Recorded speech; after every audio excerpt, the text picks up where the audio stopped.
Welcome to Vet Zone, where passion for animals, science, and medicine lives. Let's talk of graves, of worms, and life expectancies. I believe in love at first sight. I remember staring into the eyes of Effie. It was as if our souls had known each other from another life, that we were destined to be together, and that I had to protect her. I know, I sound like a stalker.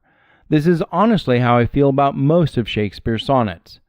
Depending on how you read them, either really romantic or change your phone and restraining order territory. But I was so smitten that I immediately broke up with my girlfriend at the time, that very day in fact. If that sounds crazy, did I tell you that Effie was a dog? Yep, I figured if I could feel that strongly about her in 20 minutes, and hadn't felt that strongly about my girlfriend for months, there was no point in stringing either of us along.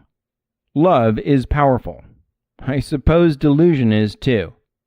Perhaps the difference is when it mutually works out for the best. We call that love and the other crazy. Not a bad system.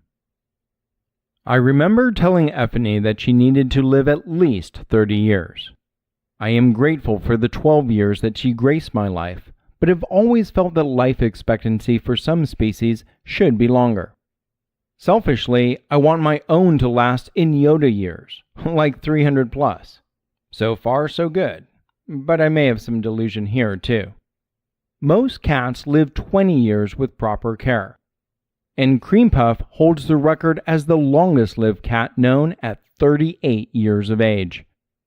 Dogs, ferrets, goats, guinea pigs, rats, all make fantastic companions and display emotions and affection. It seems that their life expectancy should be longer. Having life expectancy based on emotional intelligence might be the most delusional thing I ever write. As the bard mused, "So wise, so young, they say, never do live long." Then we have the other side of things. Creepy crawlies typically don't live so long. Makes sense. If you spend your life as a blood-sucking parasite, how long do you really need here? Most mosquitoes live 6 to 8 weeks. Seems fair till you learn that the male mosquito, who lives off of flower nectar, not blood, survives for only a couple of weeks compared to the longer-living, blood-sucking females. Female spiders also often outlive their male counterparts by twice or more. In an Australian study of trapdoor spiders in their natural habitat, number 16 holds the rank as the longest-lived known spider at 43 years of age. In 2016, a parasitic wasp murdered her and ended her long life. We don't really know how long these spiders could live in ideal conditions. We think of common pet parasites as leading modestly short lifespans. Fleas, 2 to 3 months. Ticks, 2 to 3 years. What about internal parasites? Hookworms and whipworms in dogs usually live months to maybe a few years. Tapeworms probably live longer, but their life expectancy in untreated dogs and cats is unknown. Studies documented them to survive in cats for 34 months. In pigs and humans, tapeworms can live 25 and 30 years respectively. 30 years in a human. Imagine that. In the pet world, heartworms represent the exception. Being filarials, a special type of roundworm, provide several interesting aspects to their life cycle. Like us, they begin their life cycle through live birth. Unlike us, they are delivered as microscopic organisms inside a dog's bloodstream. They live there for up to 3 years. Despite being microscopic, they are pretty crafty. In the evening, they migrate to capillary beds where mosquitoes are more likely to bite. Crazy, huh?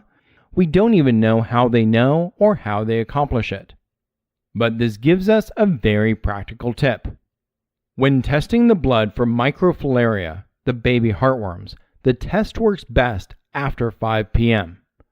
Between 6 and 10 a.m., the microfilaria test has a higher chance for false negatives, that is, missing the parasite despite true infection. the blood concentration between morning and evening shifts is 7-fold. If a lucky microfilaria is swallowed up by one of 25 species of mosquito that can harbor heartworms, remember that is out of over 3,000, then the parasite will develop through 2 larval stages within the insect. When the mosquito bites a mammal, the larva will forcefully rip through its face or proboscis and then frantically wriggle into the hole left by the mosquito. The mosquito is often left maimed and deformed, sometimes with fatal consequences to the insect. Once inside the dog or cat, the worm makes its slow progression to the pulmonary arteries of the heart. This process takes months and allows them time to grow. Once small enough to be swallowed by a mosquito, they can grow up to a foot long inside their final host. When they find their desired home between the heart and lungs, the worms can live another 7 years in the dog. Add that all together, and a heartworm's life expectancy lasts up to 10 years. Again, doesn't seem fair. As Shakespeare said in All's Well That Ends Well, the web of our life is of a mingled yarn, good and ill together. Perhaps trying to see fairness is unrealistic. We can marvel in it, hopefully even weave this information into something useful, but maybe we shouldn't try to justify it all. So pull your microfilarial tests in the evening. Remember that intestinal parasites might live for years and heartworms for a decade. Use year-round prophylactic parasite control in your pets and patients, and avoid the slow-kill method of treatment of patent heartworm infections. They just live too long. Thank you for listening.